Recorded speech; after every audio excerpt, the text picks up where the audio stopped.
سلامونه او بخیر راغلی د انګلیش لرنینګ پروګرام په دې برخه کې د نویو او مهمو جملو سره درته حاضر شوی یم.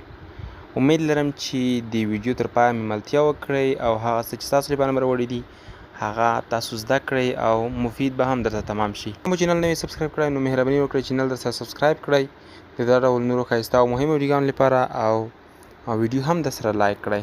راځئ د درس په طرف. لومړی مهمه او ضروري جمله We are tired. We are tired. مونږ ستړي یو. We are tired. We are tired. مونږ ستړي یو.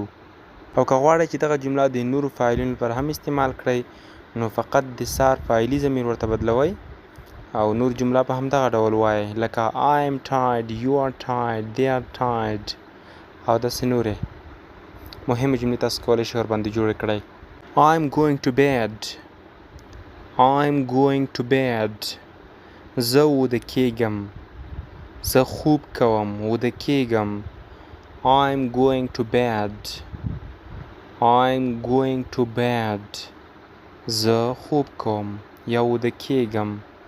Please turn off the lights.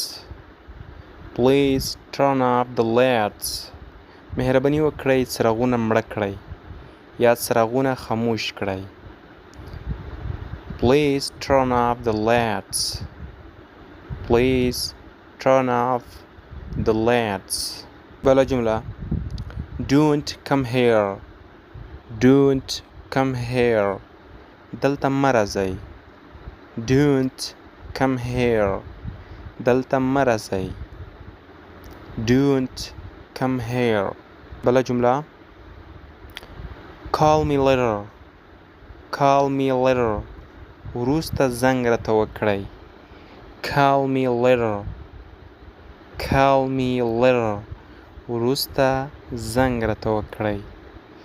Call me later. Another sentence. Can I go with you? Can I go with you? کولی شم زه در سره لاړ شم. Can I go with you? Can I go with you? کولی شم زم در سره لاړ شم. Can I go with you? The next sentence. Where did you go? Where did you go? چیرته لاړوې. Where did you go? چیرته لاړوې یا چیرته لاړې. Where did you go? Where did you go? جمله We don't eat. We don't eat. مونږ خوراک نه کوو. مونږ ډوډۍ نه خورو. We don't eat. We don't eat.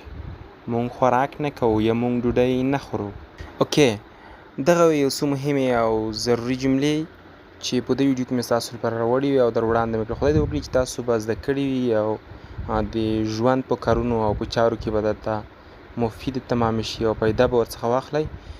د نورو دا ډول ښایسته او مهمو ویډیوګانو لپاره زموږ چینل درسره سبسکرایب کړئ او زموږ سره پاتې شئ. دا ویډیو هم درسره لایک کړئ او بلکې چې تاسو غواړئ چې د انګلیسي زده کړې د جملو په اړه مهمې جملې او یا ګرامر او یا لغتونه زده کړئ نو تاسو کولی شئ زموږ چینل هم پیج ته لاړ شئ. هلته موږ زیات ویډیوګانې اپلوډ کړي دي په اړه له هغه ځایه تاسو کولی شئ چې زده کړه وکړئ. دغه وه د نن ورځې ویډیو.